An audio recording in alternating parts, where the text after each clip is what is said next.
Dominant Protector. Credit to the author. 7,571-80.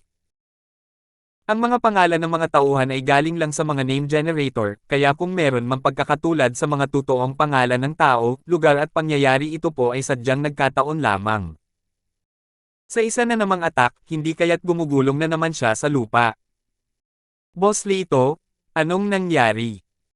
Sa tingin mo ba ay hindi tayo kapantay niya? Hindi lubos na kumbinsido si Nasby. Ang mga taong nanatili sa baybayin ay halos nakipagsanib puwersa kay Lito. Ang mga pinuno ng mga lugar na may mataas na uri ng pagsasaka ay halos naabot na ang hangganan ng tugatog ng huling yugto ng pagtatatag ng pundasyon. Ang mga tao sa medium cultivation area ay halos nasa huling yugto na ng pundasyon ng gusali. Ang kabuoang pag-unlad ng mahigit 100 tao ay talagang isang nakakatakot na bagay. Kung tungkol naman sa koponan ni Terence, lahat sila ay sinipa sa ilog, kaya malamang na hindi man lang tumaas ang kanilang lakas. Sa ganoong sitwasyon, siguradong mananalo siya. Ano ang alam mo? Siyempre, hindi masasabi ni Lito na natatakot siya kay Terence. Nandilim ang kanyang mukha. Wala nang paraan para mag-cultivate dito, ibig sabihin ay malapit nang matapos ang ikatlong task. Malamang ay malapit nang lumitaw ang banal na sugo. Kung makakahanap tayo ng gulo kay Prinsipe Anden Polo at mahuli tayo ng santo, hindi ba makakaapekto iyon sa impresyon ng santo sa atin? Maaari niya silang turuan ng leksyon. Bakit naman tayo magmadali? Ganito pala. Gaya ng inaasahan kay Boss Lito, matalino ka. Napagtanto ni Nasby at nadaman niyang may katuturan ito. Tiisin muna natin ito ng ilang sandali. Mamaya na natin sila haharapin. Hindi mapigilan ni Lito ang pagpuri sa sarili niyang katalinuhan. Kaya niya talagang mag-isip ng ganito kalaking dahilan. Matalino. Masyado siyang matalino. Bakit hindi niya namalaya na mayroon pala siyang napakatalinong talino noon? Nako! Noon pa man ay napakatalino at puno na ako ng karunungan. Kailangan ko pa ba itong tuklasin? Maganda ang pakiramdam ni Lito sa kanyang sarili, at halos lumutang siya. Bahagyang ngumiti si Terence habang nakatingin sa Tower Road. Medyo malayo ang pagitan nila, at hindi masyadong malakas ang pagsasalita ng kabilang panig, ngunit ang lugar na ito ay nasa ilalim ng pagmamatsyag ng kanyang spirit sense. Paano ito makakatakas sa mga mata at tainga ni Terence? Hindi na nagabalang ibunyag ni Terence si Lito dahil alam na niya ang gagawin. Naramdaman ni Lito ang mga titig ni Terence sa kanya at nanlamig ang kanyang puso. Pinilit niyang ngumiti at palihim na pinagmasdan si Terence. Gamaan ang kanyang pakiramdam nang makita ang mga mata ni Terence. Habang sila ay nag-uusap, isang pagsabog ng kapanapanabak na musika ang tumunog, at ang liwanag sa kalangitan ay lumiwanag. Si San Soyano ay muling nagpakita ng isang kahangahangang anyo sa gitna ng napakagandang tunog at liwanag. Isa na namang maikling video ng banal na kanta. Gustong sakali ni Terence ang santo hanggang mamatay, nag-scroll ba siya ng mga video araw-araw kapag libre siya? Ang banal na himig na ito ay napakaganda ng tugtog kaya halos mabingi na ang mga tainga ni Liu Chan. Mga binibini at mga ginoo, nagkita-kita tayong muli. Mabuti naman ang takbo ng mga kaibigan ko, bibigyan ko kayo ng dobleng score na 666. Bumaba mula sa langit si Santo Soya na may maamong ngiti sa kanyang mukha. Pero, muntik na siyang patayin ni Terence pagkabukan niya ng bibig. Natulala ang iba, pero sigurado na si Terence ngayon na napakaraming maliliit na video ang napanood ng lalaking ito. Hindi naintindihan ni Lito at tumingin kay Nasby. Boss Lito, ang ibig sabihin ng santo ay umaarte tayo na parang gawa sa bakal. Ang galing naman. Paliwanag ni Nasby. Oo, alam ko. Kailangan mo pa bang sabihin sa akin? Ibig sabihin, para tayong mga demonyong bakal, napakalakas. Nagpatuloy si Lito sa paggawa ng kanyang maliliit na panlilinlang. Sumulyap si Terence sa dalawa, walang imek. Mabuti na ang maging ignorante, mas mabuti na ang maging bata. Hindi pinansin ni Saint Soyan ang dalawa at nagpatuloy. Ang ikatlong palapag ay para sa kapakinabangan ng lahat, kaya walang gaanong panganib. Dapat ay marami pa ring oras, sapat para marating ninyong lahat ang isang malaking antas ng harang. Gayunpaman, tila may maliit na problema rito na nagiging sanhi ng pagkasira ng kapaligiran sa paglilinang. Ang epekto ng iyong paglilinang ay magiging mas malala rin, kaya maaari lamang nating tapusin ang ikatlong antas ng maaga at simulan ang ikaapat na antas. Sa ikaapat na palapag, makakaharap ka ng ilang panganib. Siyempre, makakaharap ka rin ng mas malalaking oportunidad. At ang iyong lakas ay muling magkakaroon ng mataas na antas. Kaya nga inaabangan ko ang pagtatanghal ninyo sa ikaapat na palapag. Sana'y magsikap kayong lahat. Dahil doon, agad na inactivate ni Saint Soyan ang teleportation portal papunta sa ikaapat na palapag. Pagkatapos ay humakbang siya sa gilid at kumaway sa koponan ni Terence na mauna nang pumasok. Hindi tinanggihan ni Terence ang alok at tumango kay Saint Soyano bago pumasok sa portal. Matapos ang pamilyar na pakiramdam, nagbago ang tanawin sa harap niya. Naglaho ang ilog ng kamalayan ng walang bakas, at ang tanging nakita niya ay mga malalagang puno. Sa paglingon ko, wala nang ibang tao sa paligid. Malinaw na ang teleportasyong ito ay isang single-player random mode na naman, at maaaring lumitaw ang mga miyembro kahit saan sa ikaapat na palapag. Mabuti na lang at naroon pa rin ang marka ng espiritual na kamalayan sa katawan ni Mike, kaya hindi naging mahirap hanapin si Mike. Pinalawak ni Terence ang kanyang pandama sa espiritu, at sinaklo ang buong lugar. Ang magkabilang panig ay nakaharap sa dagat at ang kabundukan ay magkadugtong. Nagtitipon sa langit, tanghali. Ito ba ang Sierra Sky noon mountain ng Sky Class Island? Bumalik na ba siya sa Sky Class Island? Anong klaseng kayamanan ang kayang patunayan ang siyam na palapag na glazed pagoda? Kaya nitong kumonekta sa iba't ibang espasyo kahit anong gusto mo. Napag-usapan na natin yan. Ang unang beses na nakarating si Terence sa bundok ng Sierra ay noong nasa isang misyon siya kasama ang koponan ni Minerva bilang isang dumadaan. Pinalad siyang makahanap ng gininto ang prutas na wando. Sa huli, ang koponan ni Minerva ay pinagtaksilan ng sarili niyang mga kasamahan sa koponan at muntik nang mawala ang wando golden core fruit. Dahil lamang kay Terence, na gumagawa ng mga paminsan-minsang trabaho sa koponan, kaya nila nakuha ang wando golden core fruit. Parang usok ang nakaraan. Sa isang kisap mata, ang grupo ng mga magkakaibigang tagatatag ng foundation noon ay nagkaroon ng kani-kanilang mga hindi inaasahang pagkikita. Habang iniisip si Minerva, hindi maiwasan ni Terence na maisip si Wang Xinyan. Sa isang banda, pupunta siya sa sub-isla upang maghanap ng pagkakataong buuin muli ang kanyang katawan, at sa kabilang banda, naghahanap siya ng balita tungkol kay Wang Xinyan. Ngayon, tapos na ang kanyang bangkay, ngunit wala pa ring balita tungkol kay Wang Xinyan. Nakipagkasundo na siya sa misteryosong lalaki basta makukuha niya ang mga materyales na gusto niya, ipagpapalit niya ang impormasyon ni Xinyan, pero hindi pa bumabalik si Terence, kaya hindi niya maaaring malaman. Naalala niya ang panahon na dumating siya sa secular na mundo para lamang kolektahin ang mga materyales na kailangan ng sentral. Sa huli, nalaman niya na nawala si Chu Mengyao sa isang wormhole, at kinailangan niyang pumunta sa Europa upang hanapin ang dagat na nagpapakalma sa kanya. Pagkatapos, hindi maipaliwanag na kinaladkad siya papasok sa siyam na palapag na pagoda na ito at nakakita ng mga bakas ng pagmamanipula ng mga bagay-bagay mula sa likod ng mga eksena. Walang nagawa si Terence kundi ipagpatuloy ang kanyang paghahanap. Oras. Napagtanto ni Terence na ang pinakakulang niya ay oras. Maganda sana kung mahati niya ang kanyang katawan para gawin ang mga bagay na ito, ngunit sunod-sunod ang mga nangyayari, at nagmamadali siya. Maya-maya, nagsimulang mag-isip ng seryoso si Terence, dapat ba siyang bumalik at tingnan ito dahil nakabalik na siya sa Sky Class Island. Sa anumang kaso, ang pagsubok ay tatagal ng matagal at hindi magtatagal bago siya bumalik dala ang kanyang teknik sa pagtakas gamit ang kidlat. Dapat ba siyang bumalik muna sa Nakajima o sa Hilagang Isla muna? Ang bundok Sierra ang nagdugtong sa gitnang isla at Hilagang Isla, ang hilaga ay nasa kaliwa at ang gitna ay nasa kanan.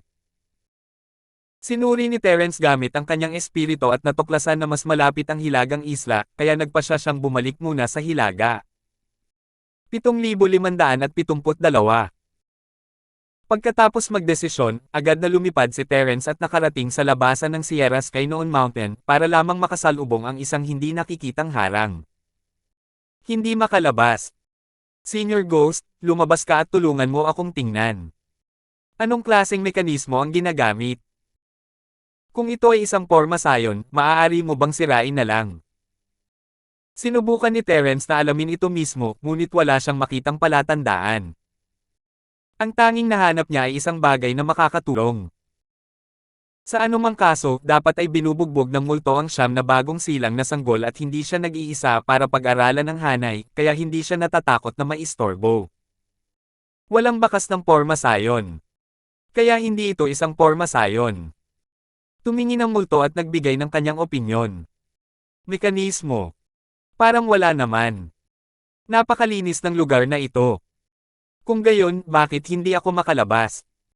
Pakiramdam ko ay napakalakas ng mga balakid dito.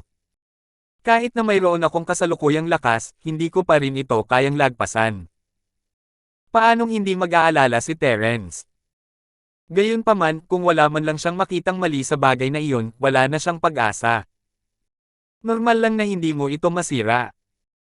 Magugulat ako kung magagawa mo. Tumawa ang malademonyo at sinabing, sa tingin mo ba ay ang kabilang panig ay ang bay daw? Nakakalungkot na ang nakadisplay sa harap mo ay pawang peke. Ang harang na ito na pumipigil sa iyo na makadaan ay ang siyang gilid ng buong espasyong ito. Espasyo.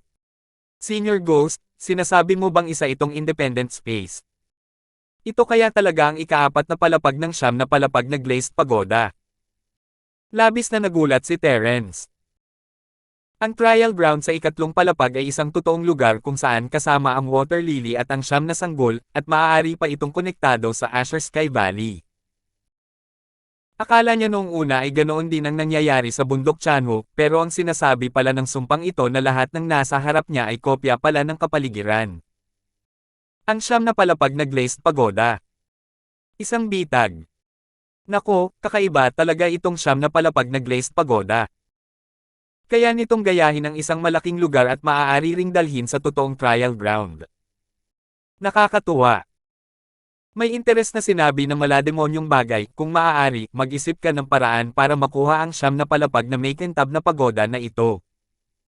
Gusto itong pag-aralang mabuti ng matandang ito. Kumunat ang noo ni Terence.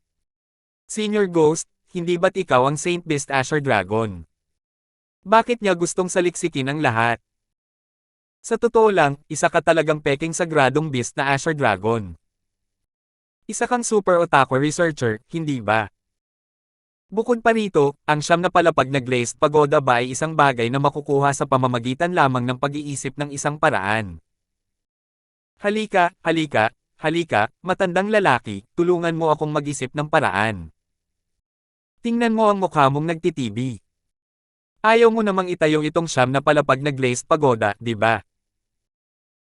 Naunawaan ng Moldit ang iyon ang iniisip ni Terence at tumawa, hindi ko hiniling na makuha mo ito ng sigurado, gawin mo lang ang makakaya mo.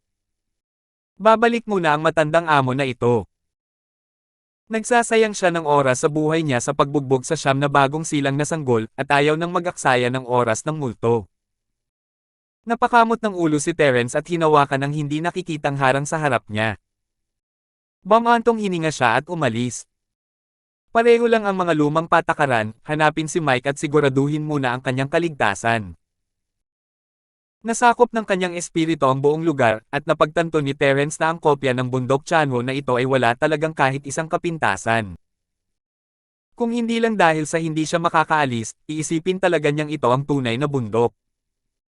Sinabi ni Saint Soya na mapanganib ang ikaapat na palapag, ngunit wala pang natatagpuan si Terence.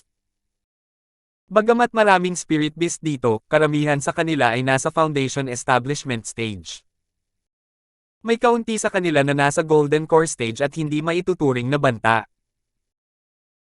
Kahit ang mga taong tulad ni Mike na nakarating na sa foundation stage, ay kayang protektahan ang kanilang mga sarili kung makakasalubong nila ang isang spirit beast, lalo na si Terence, na isang super master sa Sea Rift stage.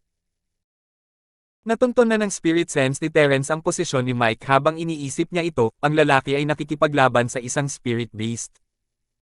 Mabuti na lang at hindi masyadong malayo si Mike kay Terence. Ginamit ni Terence ang kanyang kidlat at agad na lumitaw sa tabi ni Mike. Mike, mahilig ka bang maligo sa putik? Kung ibang tao yan, hindi ka talaga makikilala. Pang-aasar ni Terence habang nakatingin kay Mike na nakikipaglaban sa isang buwaya sa putikan. Nakikita niyang hindi naman nanganganib ang buhay ni Mike sa ngayon. Ano? Hindi ka ba kontento sa paliligo sa putik ng mag-isa, kaya humanap ka ng isang buwaya na may matalas na bibig para samahan ka? Tuwang-tuwa si Mike nang marinig niya ang boses ni Terence, ngunit hindi niya alam kung tatawa o iiyak nang maintindihan niya ang ibig sabihin ni Terence. Sino ba naman ang maliligo sa putik sa mabahong kumunoy ng walang dahilan? Uso ba ito sa pamilya ninyo? Matandang ikwalo, tumigil ka na sa pagbibiro. Bilasan mo at tumulong ka. Malinaw na nasa kawalan si Mike. Kahit hindi pa siya mamamatay sa ngayon, medyo hindi pa rin siya komportable. Makapal ang balat ng bagay na ito. Walang silbi ang kapangyarihan ko at hindi kayang tagusan ng espada ko ang balutin nito. Ang antas ng matalas na buwaya ay katulad ng kay Mike. Isa rin itong kalahating hakbang na gininto ang core. Gayunpaman, ang lakas ng pakikipaglaban ng mga spirit beast ay karaniwang mas malakas kaysa sa mga taong nasa parehong antas, kaya't kaya nitong supulan ng labis si Mike. Ayos lang. Sa tingin ko may gusto ito sa iyo. Paglaruan mo pa ito ng ilang sandali. Baka main love ito sa iyo.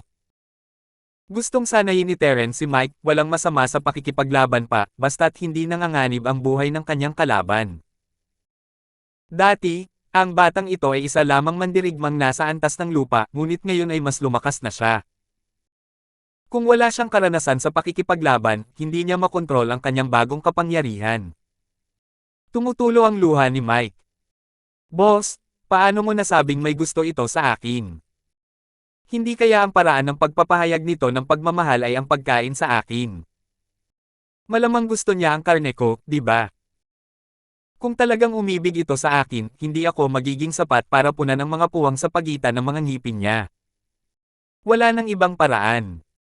Tila hindi kikilos ang kapitan ng matandang ikawalo. Nagngingit-ngit na lamang ang mga ngipin ni Mike at nagpumilit. Kailangan niyang umasa sa sarili. Pagkatapos ng 2 hanggang 3 minuto, naramdaman ni Mike na naabot na niya ang kanyang limitasyon. Hindi na talaga niya kayang tiisin pa. Gusto niyang humingi ng tulong, ngunit wala siyang lakas para ibuka ang bibig.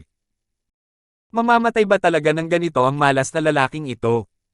Siyempre, hindi hahayaang mamatay si Mike ni Terence. Matapos mapagtanto na ang kanyang kalaban ay talagang namamatay na, binalot ni Terence ang kanyang chi kay Mike at hinayla ito ahon sa putikan. Magaling ang ginagawa mo.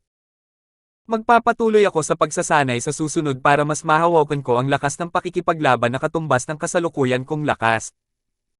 Casual na komento ni Terence. Akma na sana niyang hahampasin si Mike sa balikat para palakasin ang loob nito, pero hindi niya ito pinansin nang makita niyang putik ang buong katawan nito. Linisin mo muna ang sarili mo, o pwede kang magpatuloy sa paglalaro ng putik. Ipaubaya mo sa akin ang matulis na buwaya. Kapitan numero 8. Hindi ako naglalaro sa putik. Mahinang tugon ni Mike. Bilang batang amo ng pamilyang Steffi, hindi nararapat kung kumalat ang balitang mahilig siyang maglaro ng putik. Gayunpaman, sa malaputik na anyo nito, kung hindi siya naglaro ng putik, posible kayang pinaglaruan lang siya ng putik. Tumawa lang si Terence, walang sinabi. Nag-init ang mukha ni Mike. Ano ba yang tawang-tawa mo, Captain 8? Dahil sa putik sa mukha niya, hindi niya kailangang mag-alala na malantad kahit na namula siya. Mataas ang bibig na buwaya, matagal na kayong nag-aaway ni Mike. Dapat ay nagkaroon na kayo ng nararamdaman para sa isa't isa, di ba? Umakyat ka at hindi kita pahihirapan. Naglakad si Terence papunta sa putikan at ikinawit ang daliri sa buwaya.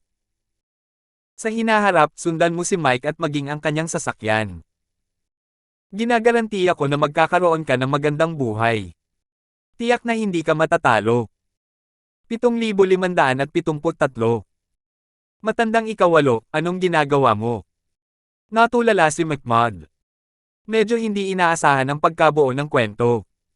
Hindi ba dapat siya ang sumipa sa buwaya? Sinusubukan kong makuha ang loob mo sa pamamagitan ng kabutihan.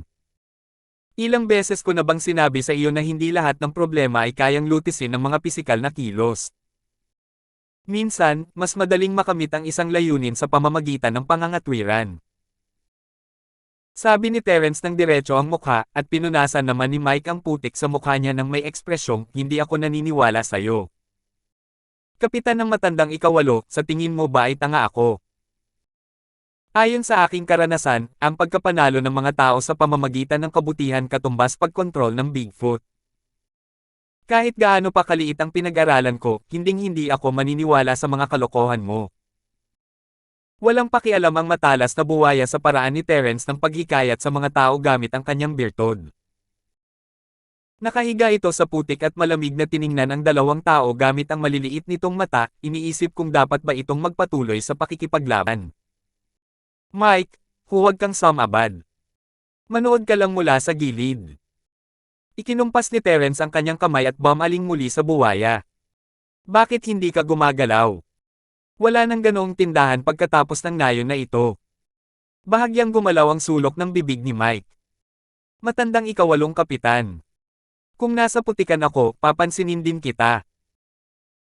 Sa huli, tiyak na kakailanganin niyang gamitin ang teknik ng manipulasyon ng Bigfoot para harapin ang matalas na buwaya, kaya bakit pa niya sasayangin ang napakaraming oras sa pagsasalita? Tila naramdaman ng matalas na buwaya na hindi kaaya-aya ang mga salita ni Terence. Noong una ay hindi nito makita ang lakas ni Terence at medyo natakot, ngunit ngayon ay galit at masama na ito. Umungol ito at sumugod kay Terence. Hindi nito inakala na may kakayahan si Terence, hindi mag-aaksaya ng oras ang isang taong may kakayahang magsalita. Tiyak na lalapit siya at gagawin iyon. Ha! Mukhang nabuksan mo na ang butas mo, pero hindi mo naman kailangang ma-excite. Tila hindi napansin ni Terence ang puot ng buwaya at ngumiti, huwag kang mag-alala, dahan-dahan ka lang lumapit. Putik ka, kaya huwag mo akong hawakan. Kapitan 8, mag-ingat ka. Sa tingin ko ay aatakihin ka na ng matalas na buwaya. Hindi maiwasan ni Mike na ipaalala kay Terence. Tiwala siya sa lakas ni Terence, pero paano kung matalo siya? Gaano kaya iyon ka-awkward? Huwag kang mag-alala. Hindi mahalaga kahit umatake pa ito. Masyado lang kasi akong maraming putik dyan, madali akong madudumihan. Casual na sabi ni Terence. Naisip ni Mike sa sarili, wala naman sigurong kwenta ang ataking iyon, pero muntik na akong mapatay. Kapitan Matandang 8, iniisip mo ba talaga kung madudumihan ka nito o hindi? Hindi mo kailangang maging ganito para umatake ng tao, di ba? Ang matalas na buwaya ay nasa harap na ni Terence habang nag-iisip, naglulunsad ng isang mabangis na pag-atake. Nagliwanag ang mga mata ni Mike habang nakatingin kay Terence ng may pag-asam, hinihintay ang huling hakbang ng kanyang kapitan, ang sipa. Sa kasamaang palad, hindi talaga nagustuhan ni Terence ang putik sa buwaya sa pagkakataong ito. Ayaw niya itong hawakan gamit ang kanyang malalaking paa. Nagpakawala siya ng isang daloy ng purong chi sa hangin na nagpalipad sa buwaya at madaling tumago sa katawan nito. Masyadong malaki ang pagkakaiba ng lakas sa pagitan ng dalawa, at kinailangang maingat na kontrolin ni Terence ang kanyang lakas upang maiwasan ang pagpatay sa buwaya. Ang matalas na bibig na buwaya ay ilang beses na tumalikod sa ere bago lumapag sa gilid ng putik ng may malakas na kalabog. Ang dalawang maliliit nitong mata ay nakatingin kay Terence ng may takot. Ang hindi masabi ang kanyang lakas. Isa talaga siyang walang awa na tao. Dahan-dahan ka lang. Huwag kang masyadong ma-excite kung hindi ay mabubugbog talaga kita. Ikinawit ni Terence ang hintuturo niya sa buwaya, at muntik nang maluha ang buwaya. Kaya nagkunwari ka lang na binugbog mo ako ngayon lang. Kung talagang binugbog nila siya, buhay pa kaya siya. Nang maramdaman ang rumaragas ang chi sa katawan nito, hindi nang ahas ang buwaya na suwian ang utos ni Terence. Gumapang ito sa harap ni Terence ng napakabagal, natatakot na baka hindi maintindihan ni Terence at umatake muli. Kapitan numero 8, bakit hindi mo gamitin ang teknik ng pagkontrol ng Bigfoot? Kaya mo rin itong kontrolin. Sinusubukan ni Mike na alamin kung saan lilinisin ang sarili nang makita niyang inaalagaan ni Terence ang matalas na buwaya na muntik nang mapatay niya sa isang kumpas lang ng kamay niya. Hindi ko kailangang gamitin ang ultimate move ko para harapin ang ganitong klaseng maliliit na isda. Hindi na nag-abalang magpaliwanag si Terence, kaya gumawa na lang siya ng kalokohan. Mike, teka lang. Kukunin ko agad ang mount mo. Bahagyang natigilan ng matalas na buwaya. Para maging bundok ng tao. Kung gayon ay mamatay na lang siya. Hindi. Kailangan niyang tumakas. Nag-iisip ng paraan ang matalas na bibig na buwaya para makatakas ng sabihin ni Terence, masyadong mahina ang lakas ng matalas na bibig na ito, at nababalot ito ng putik. Ang lakas ko lang ang magagamit ko para makabawi. Habang nagsasalita siya, pinaganya ni Terence ang purong chi sa katawan ng buwaya at nagsimulang dumaloy sa mga meridian nito, na tumutulong dito na mabuo ang gininto ang core nito. Sa kasalukuyang lakas ni Terence, kahit kaunting all-purpose chi lang ay sapat na para matuno ng buwaya ng matagal. Hindi ito ang unang pagkakataon na tinulungan ni Terence ang isang spirit beast na mag-level up. Maliit na bagay lang ang pagtulong sa matalas na buwaya na mabuo ang kaibuturan nito. Di nagtagal, bahagyang nanginig ang katawan ng matalas na buwaya, at agad na tumaas ang aura sa katawan nito. Hindi man lang nito naramdaman ang pagbabago, at dumating na ang tagumpay. Gintong core stage. Kapitan numero 8, bigla na lang itong nakalusot. Kailangan mong mag-ingat. Nagulat si Mike at mabilis na ipinaalala kay Terence, hindi ito nakalusot ngayon lang, pero ngayon ay nakakalusot na ito. Sinusubukan ka nitong tambangan. Tatambang ba ang mga buwaya na matatalas ang bibig? Pagkatapos magsalita ni Mike, iwinawagayway na ng matalas na buwaya ang buntot nito sa harap ni Terence, parang isang malaking sarat. Pinagpawisan si Mike, anong nangyayari? Paano nangyaring ganito ang matalas na buwaya na muntik nang pumatay sa kanya ngayon lang? Mayroon ka pa bang kumpiyansa sa sarili ng isang makapangyarihang halimaw? Sa totoo lang, hindi masyadong inisip ni Terence ang mga makapangyarihang spirit beast na kaharap ni Mike. Kung hindi lang dahil sa ayaw niyang ilantad ang napakalakas na kapangyarihang ito, hindi na niya kailangang sayangin ang kanyang purong chi, pwede niya sanang pinakawalan ang bagay na ito ng may ungol, at lahat ng mga spirit beast na ito ay susuko na sana sa kanya. Sa totoo lang, matapos makarating sa Sky Class Island at malaman ang tungkol sa ayos ng malalaking isla, pati na rin ang sabuatan ng mga spirit beast, ayaw nang gamitin ni Terence ang kanyang chi para i-level up ang mga spirit beast na ito. Isa pa, mayroon siyang ganitong kalokohan, isang super spirit beast na nagpoprotekta sa kanya. Hindi mahalaga kay Terence ang mga normal na spirit beast.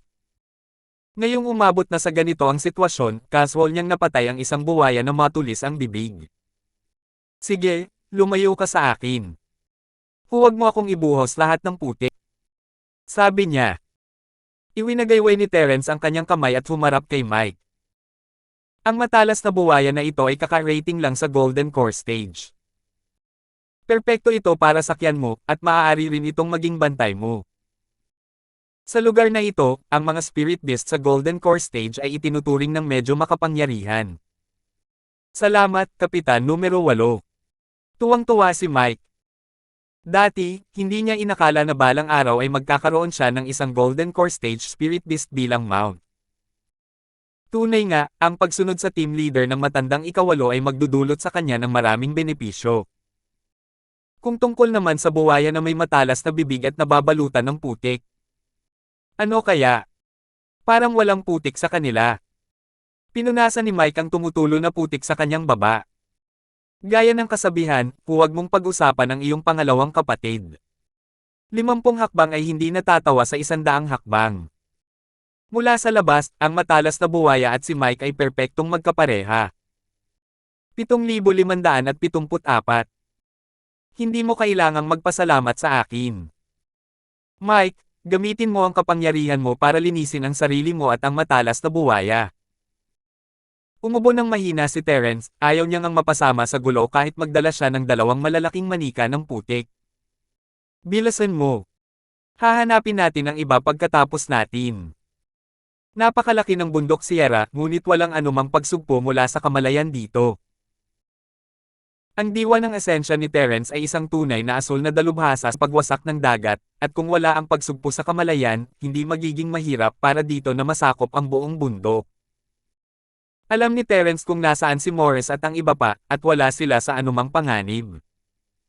Hindi siya nagmamadaling umalis. Oo. May kapangyarihan pa ako sa tubig. Matandang 8, sandali lang, matatapos din ako. Naalala ni Mike ang kanyang superpower at masayang sumang-ayon. Agad niyang nilinis ang putik sa kanyang sarili at sa buwaya. Dahil sa lakas ng tubig, napakadaling maligo. Kapag nakabalik na ako sa pamilya, dapat ko bang kausapin ang aking ama na kanselahin ang kontrata sa kumpanya ng supply ng tubig at palitan ang supply ng tubig sa sarili kong kuryente? Siya nga pala, Kapitan numero 8, nakatanggap ako ng mensahe mula sa hari ng ahas sa dagat. Gusto niyang maghanap tayo ng prutas na tinatawag na Wando Golden Core Fruit at umakyat sa Golden Core Stage pagkatapos natin itong kainin. Narinig mo na ba ang tungkol sa prutas na ito? Pinigilan ni Mike ang kanyang magulong pag-iisip at biglang may naisip. Prutas. Ang galing mo talagang manggulo. Nawala ng malay si Terence, paano niya hindi narinig ang tungkol sa ginintoang prutas na Wando. Noon, natagpuan niya ang ginintoang prutas na Wando kasama ang koponan ni Minerva. Kaya naman napakaraming nangyari kalaunan. Kinailangan niyang pumunta kay Nakajima. Sa pag-iisip tungkol dito, hindi niya mapigil ang mapabuntong hininga. Parang maraming taon na ang lumipas. Kapag binalikan ang nakaraan, parang isang buong buhay na ang nakalipas. Ang ginintoang prutas na Wando ay hindi lamang kapaki-pakinabang para sa mga magsasakang nakakumpleto na ng yugto ng pundasyon, kundi pati na rin para sa mga magsasakang nakarating na sa ginintoang yugto ng core. Isa itong pambihirang kayamanan. Nakabawi si Terence ng kanyang kahinahunan pagkatapos ng isang maikling paghinto at ngumiti. Sa kasamaang palad, ang ganitong uri ng kayamanan ay bihira at hindi madaling mahanap. Sa dami ng tao, malamang na magkakaroon ng away. Kung tungkol sa kung makakatulong ba o hindi ang pagkain ng mas maraming Wando Golden Core Fruits, hindi man lang nabanggit ni Terence. Sapat na iyon para makahanap ng makakain, at gusto pa niya ng iba. Mas epektibo sana ang Wando Golden Core Fruit sa paggawa ng mga elixir, pero hindi gagamitin ni Terence ang kaldero ng langit at lupa dito. Kailangan niyang hayaan si McGonagall na kainin ang prutas kung mahahanap niya ito. Nasakop ng spirit sense ni Terence ang buong bundok, ngunit wala siyang nakitang bakas ng ginintoang prutas na Wando. Sinuri niya itong muli at natuklasan na ang kanyang spirit sense ay naharang sa ilang bahagi, marahil sa ilalim ng suporta ng isang porma sayon. Gayunpaman, isa rin itong napakahalatang target. Kung walang gininto ang prutas na Wando sa mga lugar na maaaring masuri, natural lamang na mapunta ito sa mga lugar na hindi maaaring masuri. Hindi niya talaga alam kung ano ang saysay ng paglalagay ng ganitong porma sayon sa gitna. Matapos mahanap ang iba, nagpasya si Terence na dumiretso sa mga lugar na ito at tumingin-tingin, malamang ay makikita niya ang gininto ang prutas na Wando. Gayunpaman, sa dami ng taong naghahanap ng Wando Golden Core Fruit, paano nangyaring ganito karami ang mga prutas dito? Kung mayroon nga talagang ganoon, nangangahulugan lang ito na malaki talaga ang puhunan ng Central. Kinakausap ni Terence si Mike tungkol sa gininto ang prutas na Wando, at si Lito naman ay tumatawa ng malakas sa isa sa mga lugar na hindi maabot ng kanyang espiritu. Ha ha ha ha. Alam ko na, ako ang taong pinakapinapahalagahan ng hari ng ahas sa dagat. Ade and Polo, ika-8 kapatid. Sa pagkakataong ito, titignan ko kung paano ka mamamatay. Sa tabi ng Tower Road, may isang kahabaan ng mga paliko-likong mabababang puno ng prutas, ngunit sa bawat puno, may 4 hanggang 5 gininto ang prutas na nakasabit. Ang gininto ang prutas na Wando. Mayroong hindi bababa sa 500 hanggang 600 na gininto ang bunga ng Wando sa lugar na ito. Kung nandoon si Terence, magugulat siya. Kailan pa naging repolyo sa tabing daan ang napakahalagang gininto ang prutas na Wando? Boss Lito, ikaw siguro ang napili. Kung hindi, paano mo nahanap ang gininto ang prutas na Wando na binanggit ng hari ng ahas sa dagat? Tumawa rin si Nasby at pinuri si Litos. Maganda naman ang swerte niya. Nawala siya noong nag-teleport siya rito, at sa kanya nakasalubong si Litos. Pagkatapos, sinundan niya si Lito at naglakad ng ilang hakbang bago niya nakita ang ginintoang puno ng prutas na wando. Bagamat hindi pa nakikita ni Lito at Nasby ang ginintoang prutas na wando, sigurado silang ito ang bagay na nabanggit sa mensahe ng hari ng ahas sa dagat sa unang tingin pa lang. Magaling! Nasby, napakahusay ng pagkakasabi mo. Tama. Anak ako ng langit. Tumawa ulit si Lito at ikinumpas ang kanyang kamay ng may masiglang loob. Bilasan natin at pagbutihin muna ang ating lakas. Kapag nagkaroon na tayo ng lakas, maaari na nating kontrolin ang ginintoang ubod ng prutas na kagubatan ng wando. Sa panahong iyon, sino na ang maaaring maging katapat ko? Matagal nang hinihintay ni Nasby ang mga salitang ito. Habang patuloy niyang binabati si Lito, mabilis siyang pumitas ng isang prutas na may gininto ang ubod ng wando at iniharap ito kay Lito gamit ang dalawang kamay. Boss Lito, mag-enjoy ka naman. Tinignan siya ni Lito na nagsasabing, matino kang bata. Dinampot niya ang gininto ang prutas na wando at isinuksok sa kanyang malaking bibig. Natunaw ang gininto ang prutas na may gininto ang core na golden wando pagkapasok nito sa bibig ni Lito.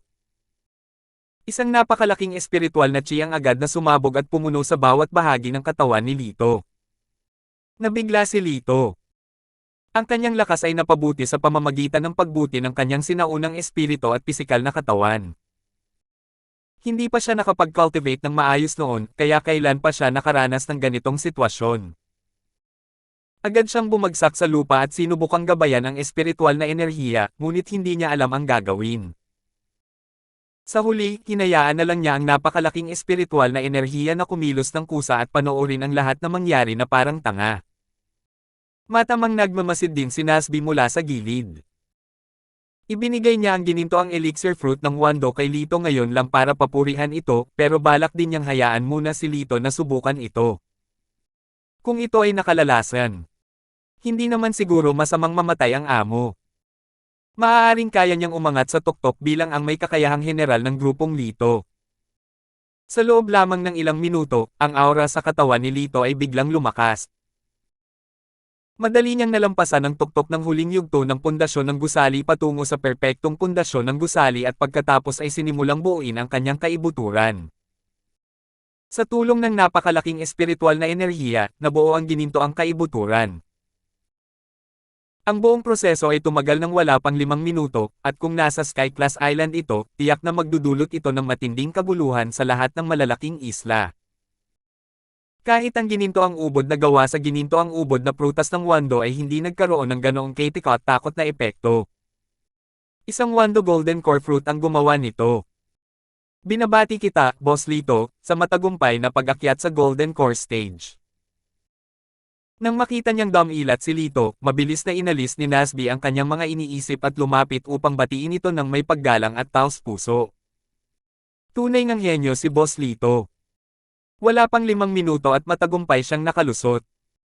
Gusto ko sanang tulungan si Boss, pero parang hindi ko naman talaga kailangan. Ha ha ha ha. Ang ganda talaga ng wando golden core fruit. Nasby, dapat mo rin itong kainin agad at makalusot. Itutuloy ko na ang pagkain. Hindi masyadong inisip ni Lito ang tungkol dito. Sa kanyang labis na kaligayahan, tanging ang gininto ang prutas na wando ang nasa kanyang mga mata. Sa pagkakataong ito, hindi niya kailangan ang tulong ni Nasby. Diretso siyang pumitas ng isa at isinuksok sa kanyang bibig. 7,575.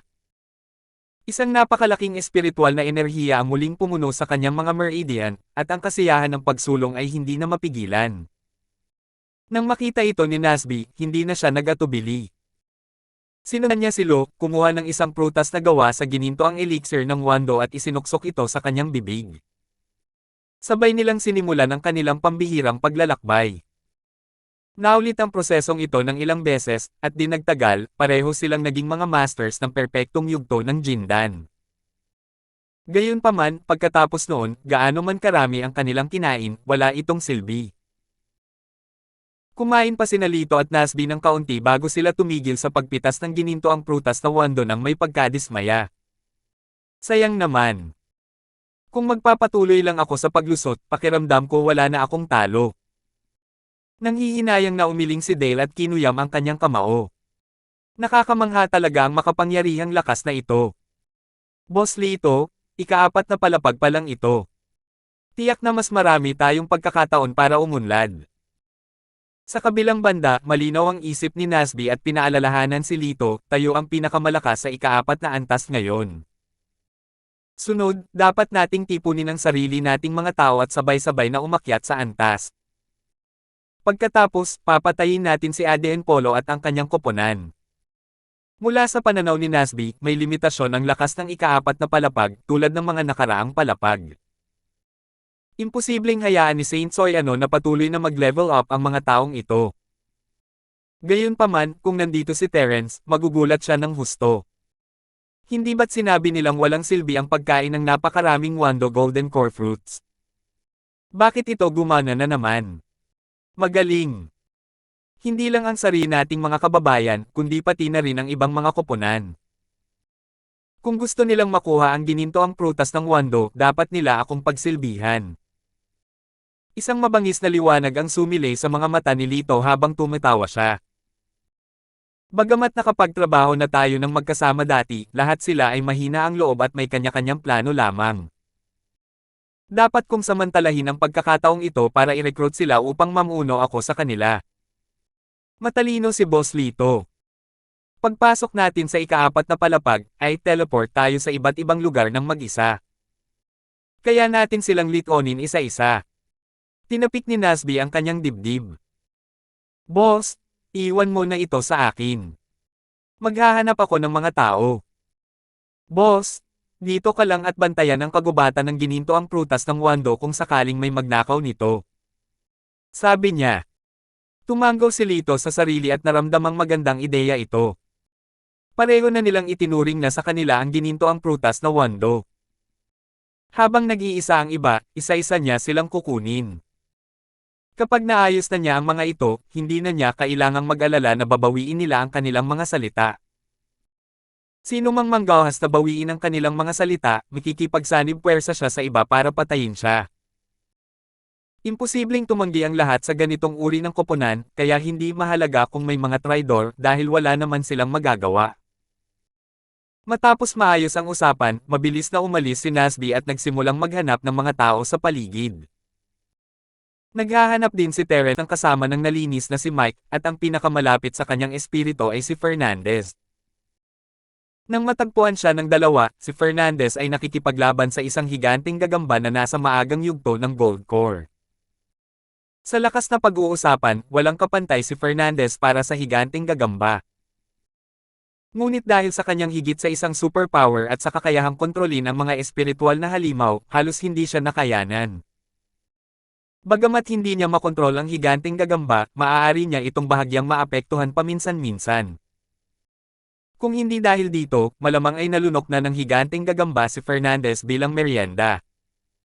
Kapitan, iligtas mo ako. Tuwang-tuwa si Fernandez nang makita si Terence. Wala na siyang pakialam sa lambat ng higanting gagamba at humingi na lang ng tulong kay Terence. Kakaiba ang ekspresyon ni Terence, bigla niyang naramdaman na parang siya ang pangunahing tauhan ng isang sikat na nobela. Ang romansa ng tatlong kaharian, Xuanji, tagapayo militar, iligtas mo ako. Kapatid na Water Margin, iligtas mo ako. Paglalakbay patungong kanluran, panganay na nakatatandang kapatid na si Bian, iligtas mo ako. Ngayon, may kapitan na magliligtas sa akin. Magaling. Sa kabilang banda, pagkahingi pa lang ng tulong ni Fernandez, medyo nakahinga siya ng maluwag, ngunit agad siyang naipit sa sapot ng gagamba na ginawa ng higanting gagamba. Nang makita ang 8 mahahabang binti ng higanting gagamba na mabilis na nanginginig, at ang malaking bungangan na lumilitaw sa ibabaw ng ulo ni Fernandez, natakot ang lalaki at muling sumigaw, "Kapitan, iligtas mo ako! Kapitan, iligtas mo ako!" Siyempre, kinailangan siyang iligtas ni Terence. Gumalaw siya at tumayo sa harap ni Fernandez, ang kanyang makapangyarihang spirit pressure ay damapo sa higanting gagamba. Nanlambot ang 8 paa ng higanting gagamba, at ang katawan nito ay kulot na parang bola, nanginginig sa harap ni Terence, hindi ng ahas na gumalaw. Hindi napigilan. Kahit nabakas lamang ito ng presyon ng primordial spirit ng isang C-splitter, hindi ito kayang tiisin ng isang maliit na golden core stage spider na tulad nito. Para itong isang maliit na daga na biglang natagpuan ang sarili sa harap ng 100 pusa, lahat ay nakatitig dito na parang isang tigre na nagmamasid sa kanyang biktima. Bukod sa lumalambot ang mga binti nito, hindi na ito nang ahas pang mag-isip pa ng pagtakas. Makapangyarihan ng kapitan. Gulat na gulat pa rin si Fernandez, hindi niya maintindihan kung ano ang nangyayari nang makita niya ang higanteng gagamba na nanginginig sa harap ni Terence, at sinimulan niya itong pagpurihan. Kapitan, ang galing mo. Hindi mo na kailangang kontrolin ang mga paa mo. Kaya mong takutin ang mga gininto ang espiritong halimaw sa isang tingin lang. Ito na kaya ang maalamat na pamamaraan na mamamatay ang sinumang tumingin sa iyo, at mabubuntis ang sinumang tumingin sa iyo. Nag-isip-isip si Fernandez sa kanyang puso, ngunit hindi niya ito pinangbihasang sabihin ng malakas. Ang ganitong uri ng mapanganib na pambobola ay napakadaling tamaan ang binti ng kabayo, kaya kinailangan niya itong pag-isipan mismo. Hindi alam ni Terence ang sasabihin, napakababang klase ng foot control skill, pwede ba tumigil na kayo sa pag-uusap tungkol dyan? Napahiya ng husto dahil sa isang gagamba. Mukhang kailangan mo pa ring magsanay.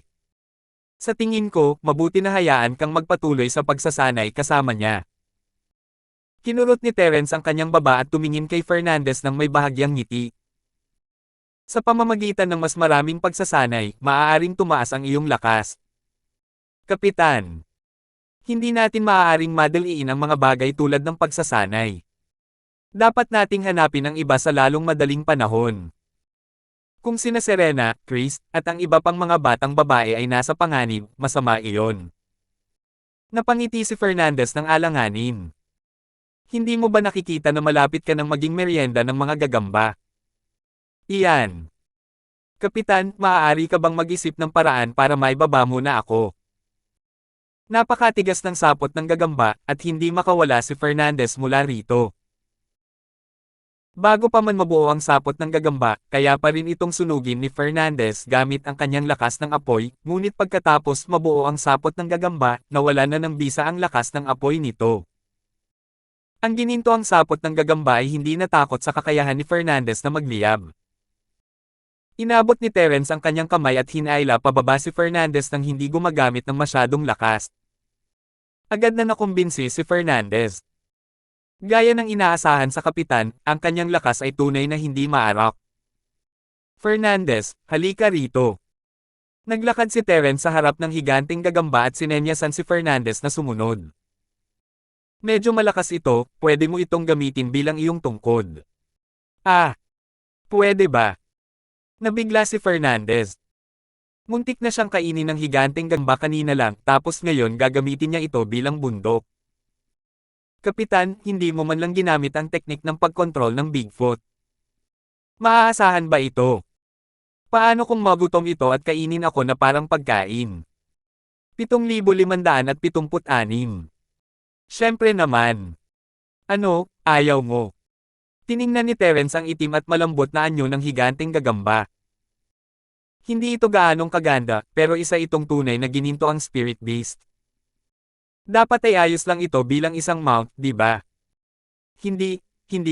Gusto ko. Mabilis na tumango si Fernandez. Mabait naman siya kaya ibinigay niya ang hita niya sa kanyang kabayo. Paano niya magagawang tumutol kung balahibo ito sa binti? Isa pa, ang galing talaga ng mount na ito.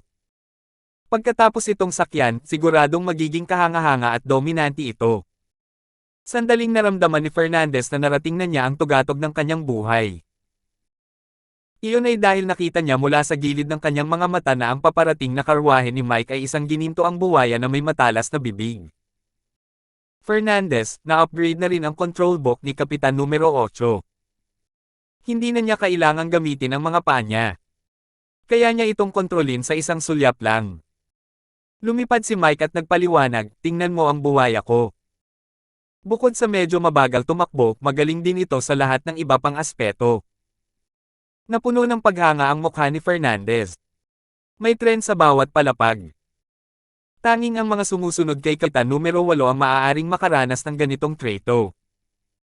Ang ibang mga koponan ay maaari lamang umasa sa mga leg train sa Ruta 11. Nag-aalangan na lumapit si Fernandez sa higanteng gagamba, iniisip kung anong uri ng pag-uugali ang dapat niyang gawin para harapin ang gagambang ito. Dapat ba niyang hiramin ang kapangyarihan ng ikawalong kapatid at takutin sila? Mas mabuting maging ligtas kaysa magsisi. Dapat ba akong maging mas magalang kay Mr. Spider at mamuhay ng mapayapa? Bago pa makapagdesisyon si Fernandez, muling nakita ng higanteng gagambang nanginginig sa harap ni Terence ang maliliit na panghimaga sa harap nito at ibinuka ang mga pangil nito, na nagbigay ng mabangis na ekspresyon. Sa sobrang gulat ni Fernandez, muntik na siyang maihi sa pantalon niya. Kapitan, papayagan mo ba talaga akong gamitin itong mount? Maaasahan ba talaga siya? Sinuyod ni Terence ang higanteng gagamba. Maging tapat ka. Mula ngayon, ikaw na ang kanyang bundok. Kung maglalakas loob kang lumaban, papatayin ka niya agad. Nanginig ang higanteng gagamba at mabilis na yumuko upang ipakita ang pagsuko nito kay Fernandez. Hindi na mapigilan ang nakakapangilabot na espiritu ni Terence na sumisira sa dagat, at ang mga spirit beast ay lalong sensitibo rito. Lalo na't matagal nang kasama ni Terence ang bagay na ito, at madalas na nagsasama ang kanilang mga espiritu, ang presyon ng espiritu ni Terence ay naglalaman din ng aura ng banal na halimaw na Asher Dragon. Lalo na't ang isang Golden Core Stage Spider, kahit ang isang Seraph Dragon ay mahihina ang mga binti kapag nasa ilalim ng pressure ni Terence. Hindi lang talaga alam ni Terence mismo ito. Makapangyarihan at dominante ang kapitan. Wala siyang talo. Sa sobrang takot ni Fernandez, muntik na siyang maihi sa pantalon niya, pero nang makita niyang sumuko na ang gagamba, agad siyang bumalik sa dati niyang lakas at patuloy na mahigpit na hinawakan ang hita niya. Dati, kailangan pa ring gamitin ni Kapitan ang teknik ng Bigfoot manipulation, pero ngayon, hindi mo na kailangang gawin pa. Titigan mo lang ito at matatapos na. Parang binabagtas lang nito ang abot tanaw. Naisip ni Terence sa sarili, ang sama mo, malapit ka nang tumawid sa langit at maglakad ng magkasabay sa araw. Hindi pinansin si Fernandez, at nagpatuloy si Terence sa pakikipag-usap sa higanteng gagamba, hanggat masunurin ka, hindi kita aapihin. Pagkatapos nito, palalayain kita at bibigyan ng ilang benepisyo. Naiintindihan mo ba? Akala nito ay magiging alipin ito, ngunit hindi nito inaasahan na magkakaroon pa ito ng kaunting pag-asa. Hindi nang ahas na lumaban ang higanteng gagamba, at ngayon ay wala na itong anumang iniisip na lumaban. Pakiramdam ni Fernandez ay parang tuta ang kilos ng malaking gagamba, at ang kaibahan nito ay medyo nakakatuwa. Ang kanyang respeto kay Terence ay parang ilog na hindi tumitigil. Mike, iturin ang bundok na bigay sa iyo ng kapitan, di ba? Mukhang hindi ito kasing lakas at kasing dominante ng bundok ko. Lubos nang tinanggap ni Fernandez ang kanyang gagambang sakay. Nang makita si Mike at ang matalas na buwaya, agad niyang sinabi ng may pagmamalaki, bagamat mukhang medyo mababa ang iyong kabayo, sapat na ito. Ikaw ang unang naisip ni Kapitan. Walang makakapantay sa iyo sa aspetong ito. Kumaibat ang sulok ng bibig ni Mike. Saan mo naman nakuha ang ideya na ang matulis na buwaya ay hindi kasing lakas at kasing dominant ng malaking gagamba? Ang mga buwaya na matatalas ang bibig ay malinaw na mas malaki ang laki at mukhang mas mabangis. Kung sinabi mong malambot at mabangis ang mga gagamba, wala akong problema doon. Ngunit ang sabihing mas malakas at mas dominante sila kaysa sa mga buwaya na matatalas ang bibig, hindi ito katanggap-tanggap. Bukod pa rito, ang higanteng gagamba ay natakot ng pinuno ng pangkat ng ikawalong kapatid at hindi pa nakakabawi. Hindi ito mukhang makapangyarihan at dominante. Hindi ka maaaring magsinungaling ng ganito, hindi ba? Fernandez, bakit pakiramdam ko mas malakas ang aking mount? Bakit hindi tayo magkaroon ng kompetisyon? Kahit naligay si Mike sa mahirap na sitwasyon dahil sa matalas na bibig na buwaya, ang buwaya na ngayon ang kanyang tinutugtugan. Hindi niya kayang matalo sa labanan, kaya agad niyang gustong lumaban. Kahit papaano, kailangan niyang ipakita kay Fernandez kung ano ang tunay na kapangyarihan at pangangibabaw. Walang pakialam si Fernandez, nag-aalala siyang baka sumuko ang higanteng gagamba kay Terence, at isa itong magandang pagkakataon para masubukan kung talagang masunurin ito. Kung gayon, pwede kayong maglaro rito. Hahanapin ko muna sina Morris at ang iba pa. Ngumiti si Terence nang walang pag-aalinlangan at tumalikod para umalis habang nakahawak sa likod ang mga kamay. Ang dami talagang libreng oras ng dalawang ugok na ito. Kapitan numero 8, sasamahan kita para hanapin si Pangulong Morris. Mabilis na sumuko si Mike sa ideya ng isang paligsahan sa pagsakay sa buwaya at sumunod kay Terence na nakasakay sa buwaya. Hindi umimik si Fernandez. Mas mabilis siyang kumilos kaysa kay Mike at tumalikod para umalis nang hindi man lang umiimik. Malinaw na malinaw sa kanya na ang higanteng gagamba ay ang bundok ni Terence. Kung aalis si Terence, paano kung baligtarin siya ng higanteng gagamba? Kaya naman, bilang isang kwalipikadong may balahibo sa binti, kinailangan niyang kumapit ng mahigpit sa kanyang hita at hindi mag-relax. Napuno ng paghamak ang mukha ni Mike. Nang makaalis ang walang hiya na kapitan, mas mabilis kang tumakbo kaysa sa iba. Hindi sila pinansin ni Terence at nagpatuloy sa pagtakbo, pinanatili ang kanyang bilis sa loob ng saklaw ng buwaya at higanteng gagamba. Di nagtagal, natagpuan nilang tatlo si Morris. Mapalad siya na hindi niya naranasan ang parehong sitwasyon ni na Mike at Fernandez. Pagpasok sa ika-4 na palapag, wala siyang nakitang makapangyarihang mga spirit beast sa daan. Kung walang spirit beast, natural lang na hindi sila makakakuha ng mount. Sa ngayon, sina Morris at Mike ay maaari na lamang umupo sa matalas na buwaya at magpatuloy sa pagsunod kay Terence. Ang pagkakaroon ng malakas na espiritu ay talagang maginhawa.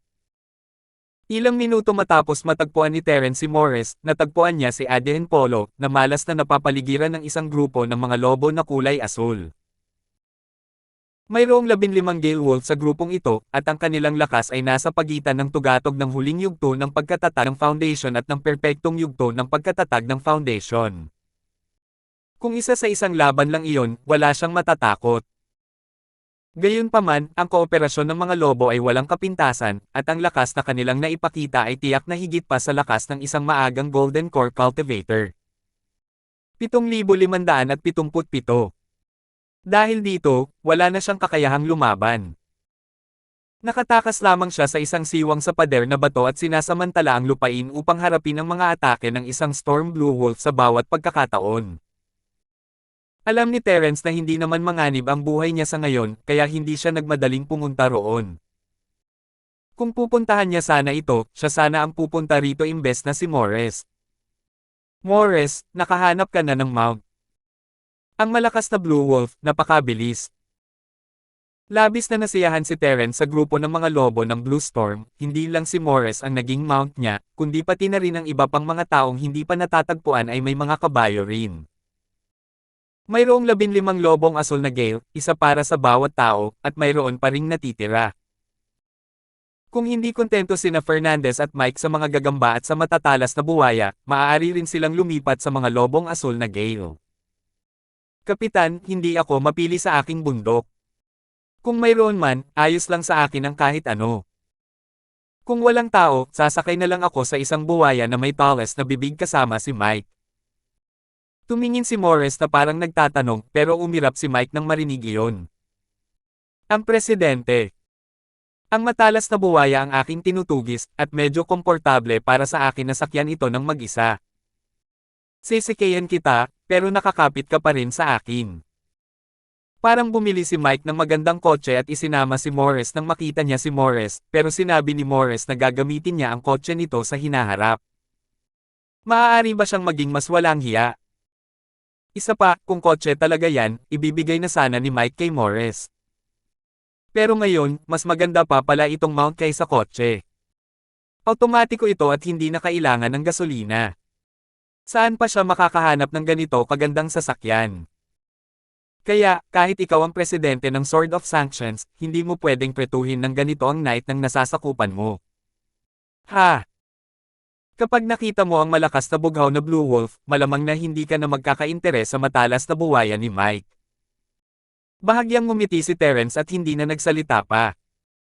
Isinama niya silang tatlo at binilisan ang kanilang pagtakbo, at di nagtagal ay nakasalubong nila ang grupo ng mga lobo ng Gale.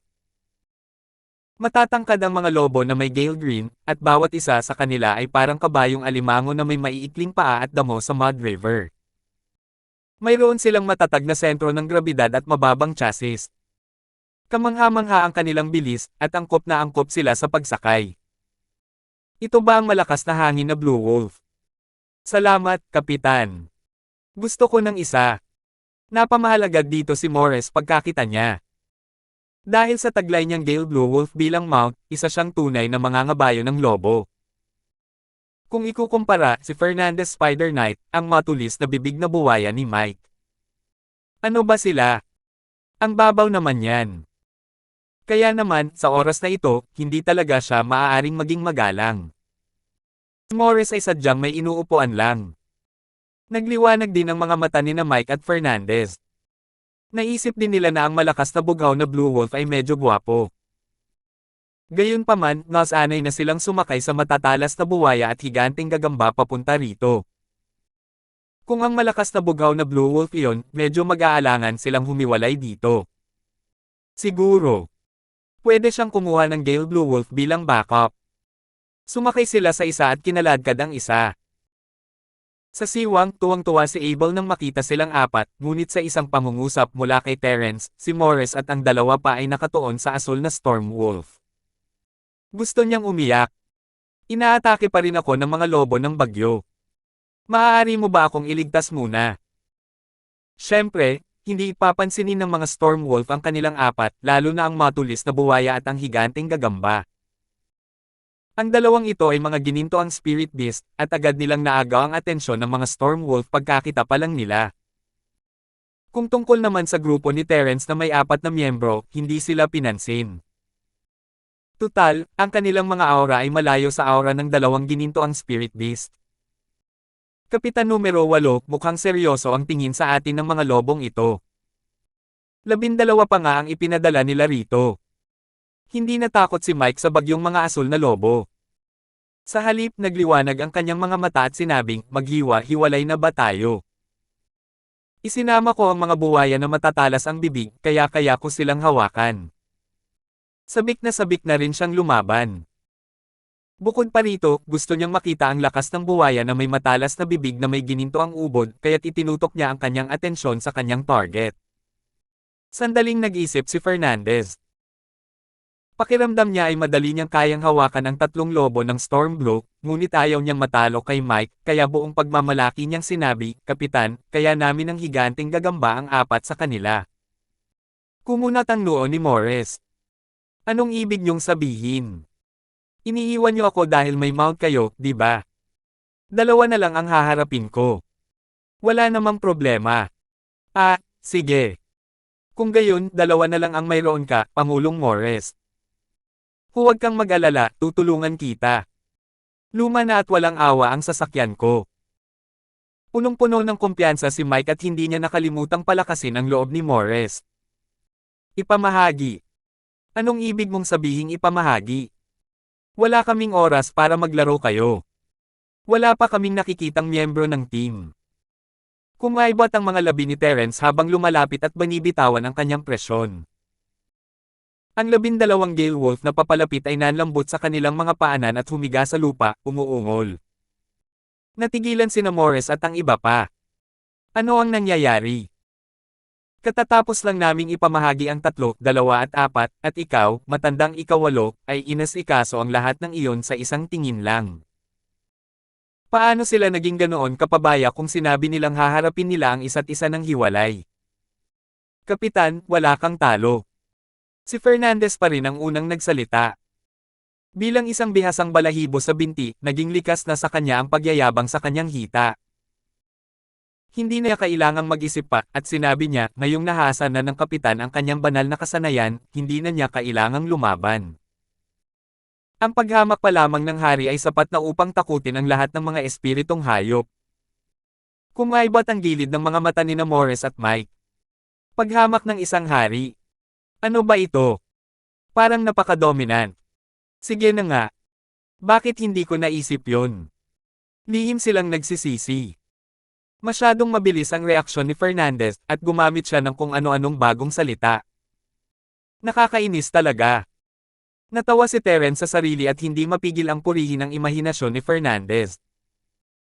Gayunpaman, kahit ano paman, ang paghamak ng hari ay mas kahanga-hanga pa rin kaysa sa kontrol ni Bigfoot. Sa hinaharap, sa wakas ay maaalis na niya ang mababang uri ng pangalang iyon.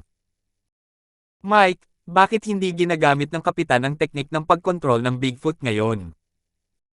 Isa na bang bagong kapangyarihan ang paghamak ng hari? Ito ang unang pagkakataon na nakita ni Morris si Terence na ginagamit ang kanyang primordial spirit para pilitin ang isang spirit beast na sumuko, kaya mahina niyang tinanong si Mike, dapat nakita mo na yan dati, di ba? Tumango si Mike. Nakita na niya ito dati. Pero hindi niya talaga alam na ito pala ang tinatawag na paghamak ng hari. Hindi alam ni Terence ang sasabihin, akala niya ay kayanan niyang alisin ang kontrol sa binti, pero hinampas lang siya ni Morris kung saan ito masakit. Kalimutan mo na yan. Dahil gustong-gusto mo ang teknik ng pagkontrol ng Bigfoot, tutuperin ko ang mga kahilingan mo. Umiling si Terence at naglakad papunta sa nanginginig na mga lobo ng bagyo. Sinipa niya ang bawat isa sa kanila sa ulo, dahilan para matamba sila ng ilang beses. Natulala sina Fernandez at ang dalawa pa. Kahit si Fernandez, ang nakatatandang eksperto sa buhok sa binti, ay hindi alam kung paano siya papuriin. Halatang hindi ng ahas lumaban ang mga lobo na pangbagyo na ito, pero kapitan, nilapitan mo pa rin sila at sinipa. Hindi ba't napaka-brutal naman yan? Sinasabing ginagamit ito bilang mount, pero paano ito masasakyan kung ito ay nasugatan? Kapitan numero 8, ikaw.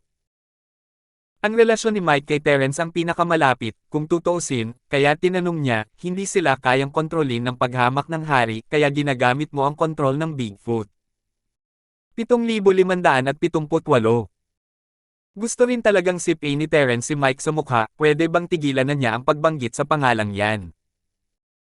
Ang mga lobong gale na ito ay katulad ng mga buwaya na matatalas ang bibig mula noon, pero medyo mas mahina sila.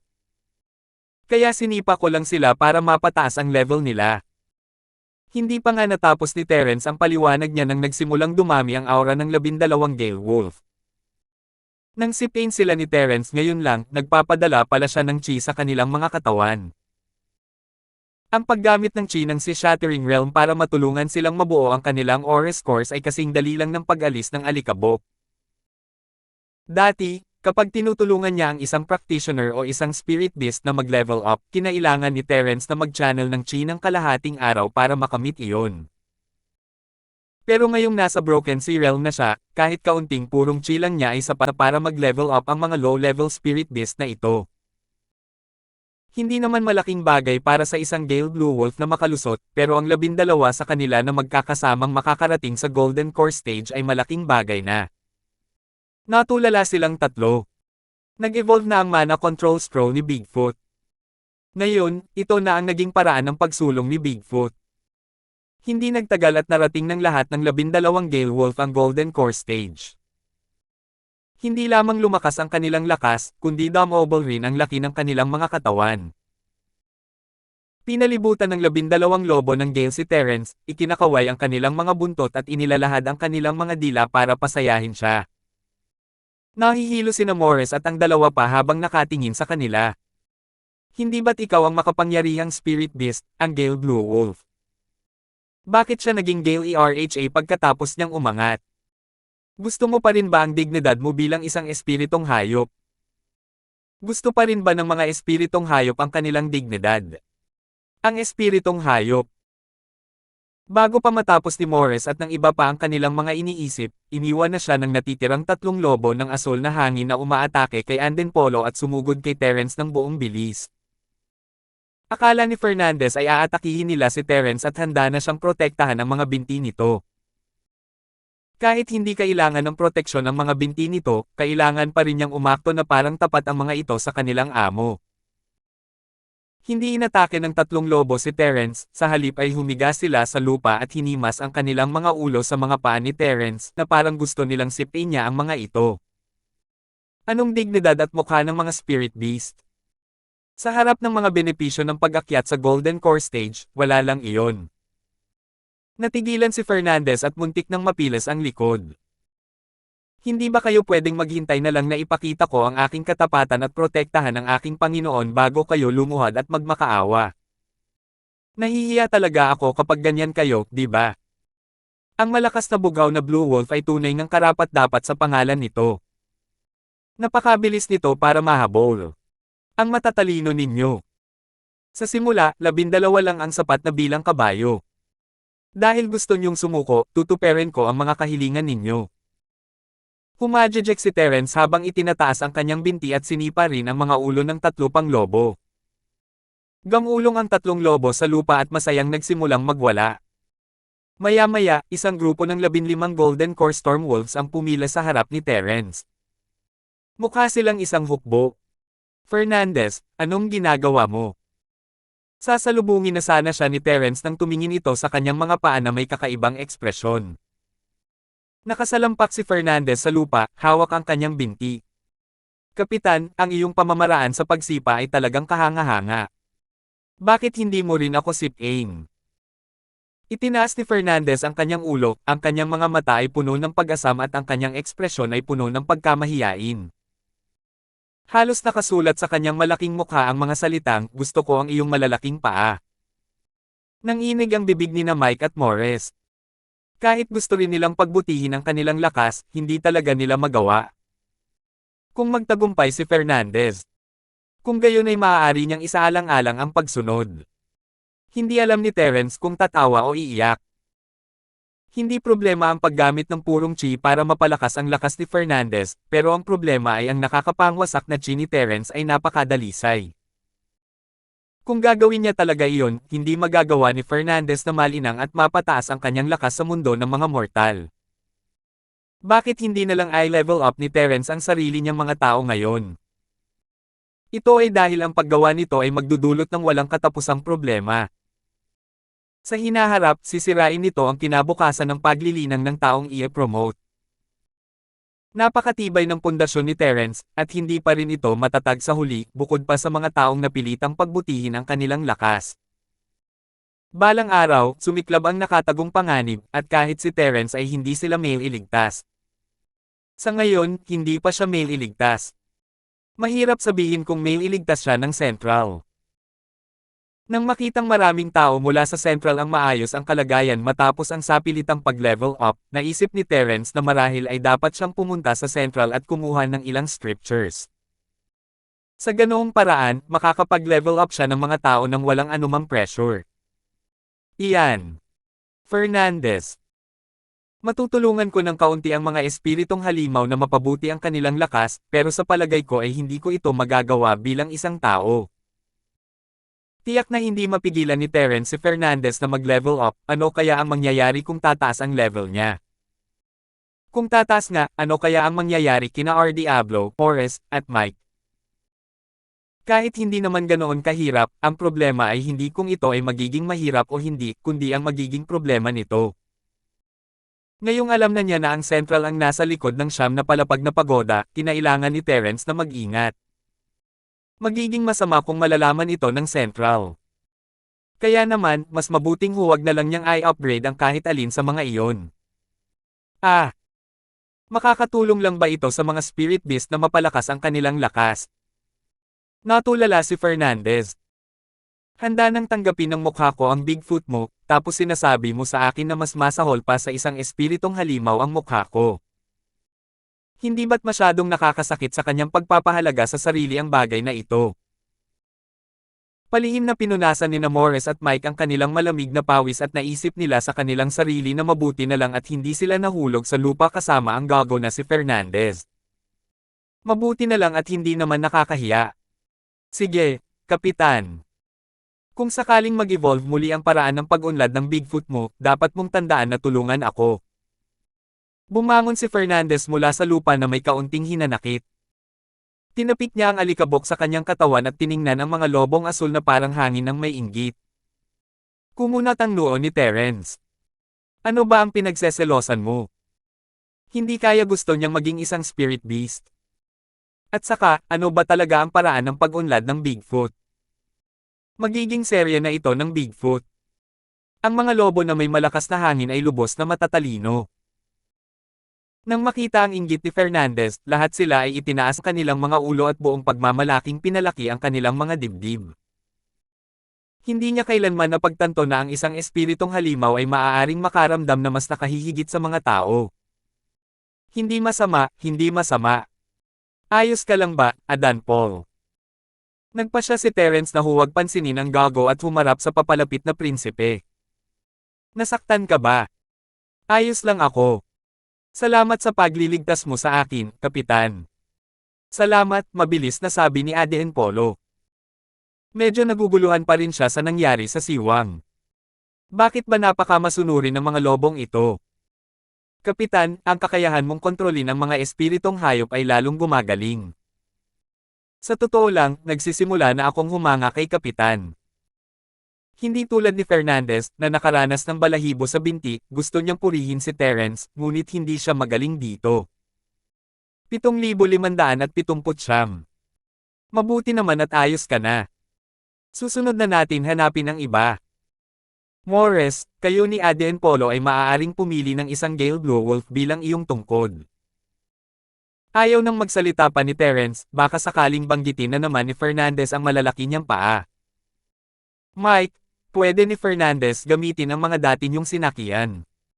Kung gusto niyong lumipat sa Gale Blue Wolf, bahala na.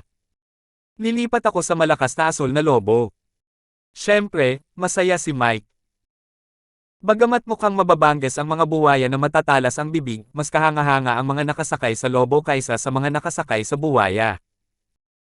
Sumulyap si Fernandez sa higanting gagamba ng may paghamak at determinadong hiniling ang malakas na Blue Wolf. Gayunpaman, nagulat siya sa mga ngipin ng higanting gagamba. P*K. Ayoko na nitong gagambang to.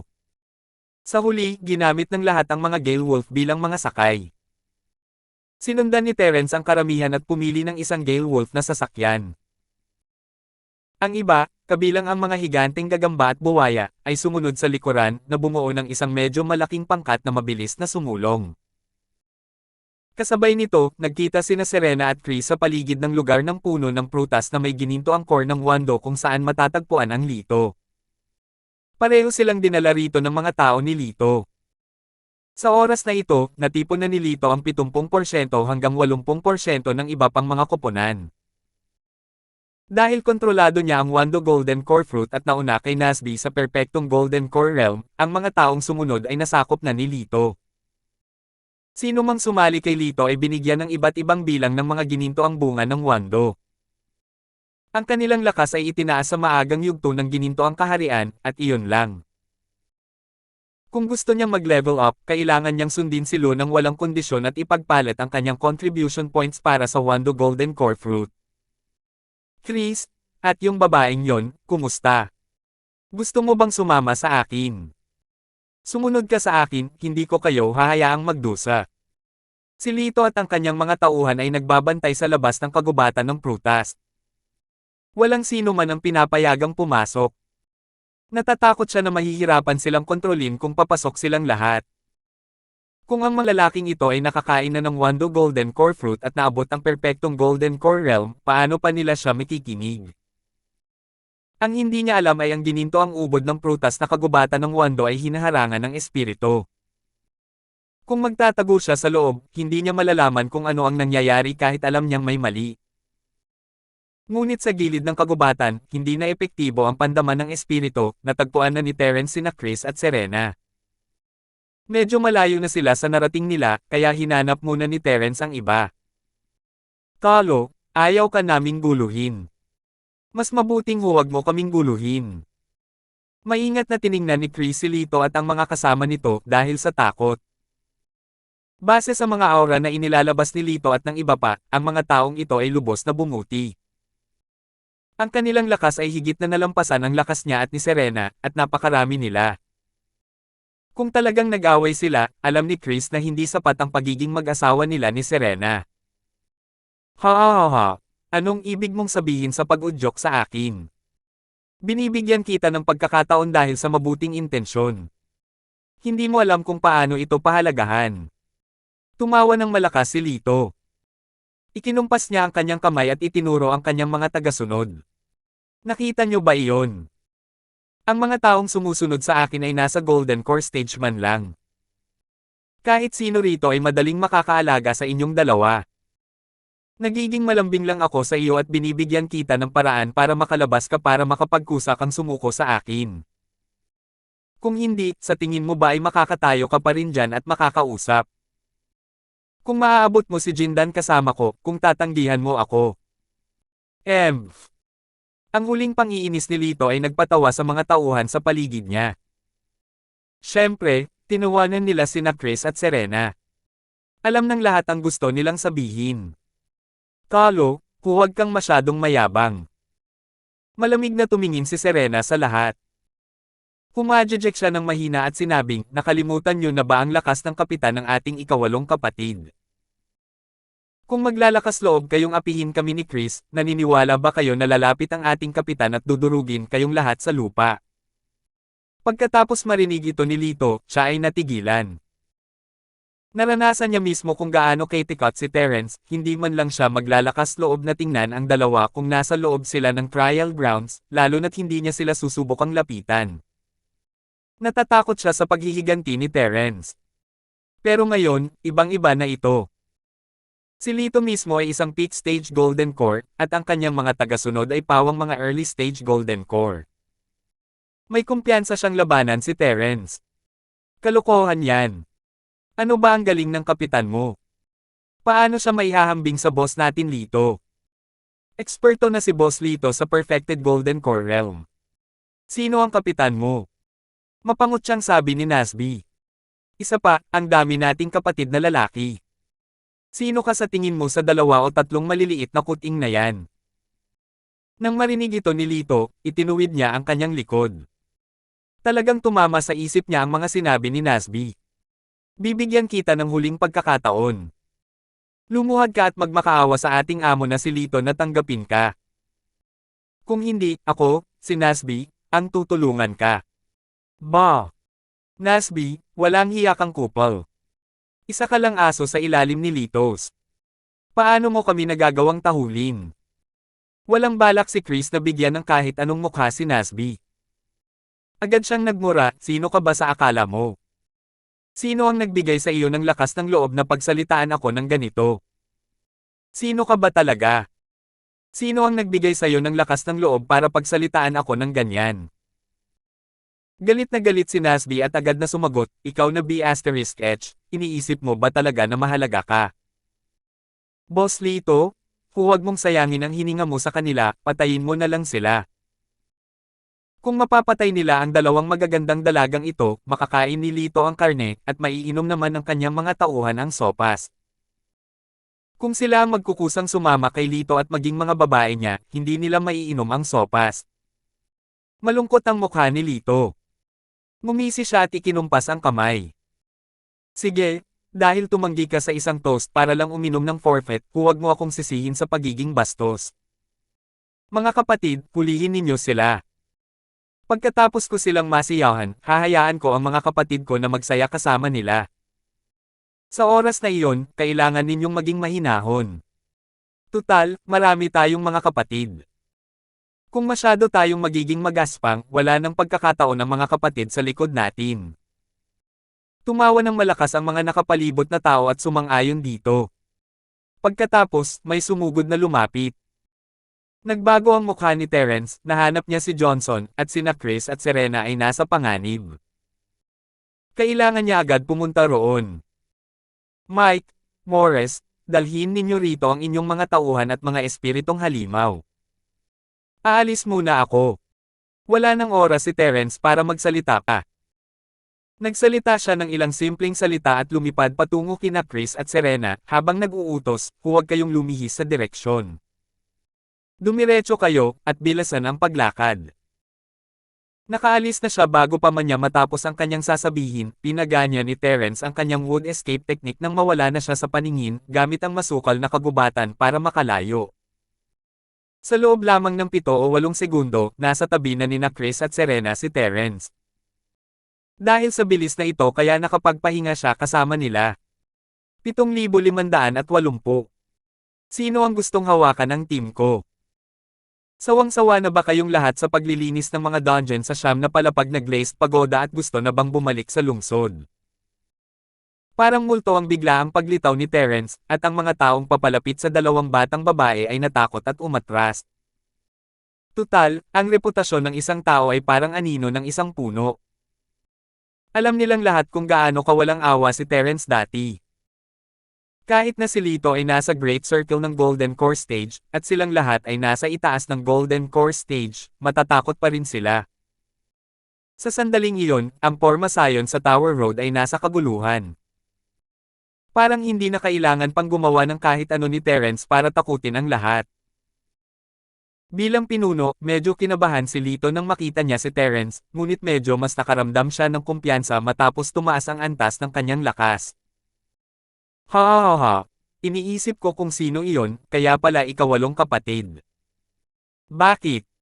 Nagmamadali rito para iligtas ang dalawang batang babae. Kinalma ni Lito ang sarili at tumawa upang itago ang kanyang pagkakasala. Pinilit niyang sabihin, mga kapatid, salakayin ninyo. Hulihin ng buhay ang mga babae at patayin ang mga lalaki. Gagantimpalaan ko ang sino mang makapatay sa kanya ng dalawang ginintoang prutas na wando. Nang marinig nila ang tungkol sa gantimpala, agad na natuwa ang mga tao sa kanilang paligid. Ang isang wando golden core fruit ay maaaring tumaas ng maliit na antas, kaya ang dalawa ay nangangahulugang dalawang antas. Ang kanyang lakas ay tiyak na magkakaroon ng husay na pag-angat.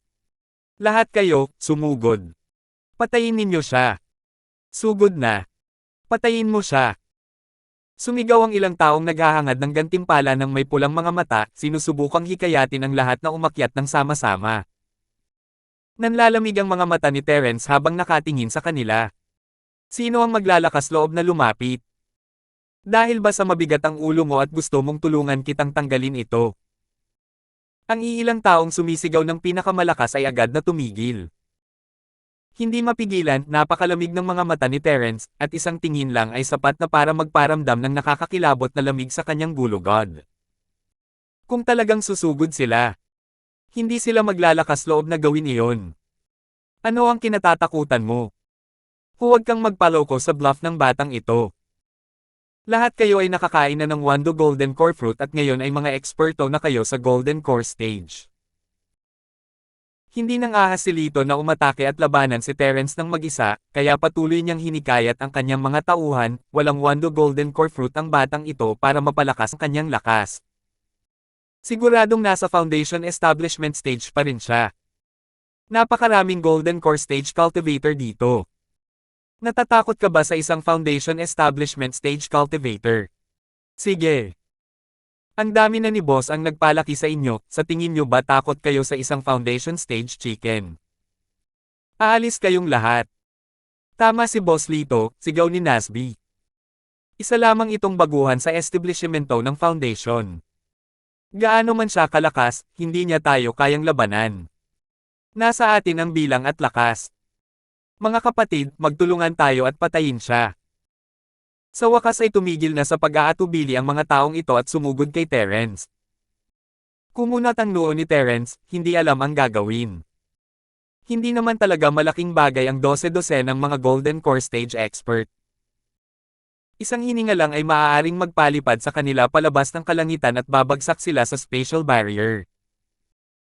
Gayunpaman, ang problema ay hindi ito ang tunay na bundok ng Sierra, kundi ang ikaapat na palapag ng siyam na palapag na glazed pagoda.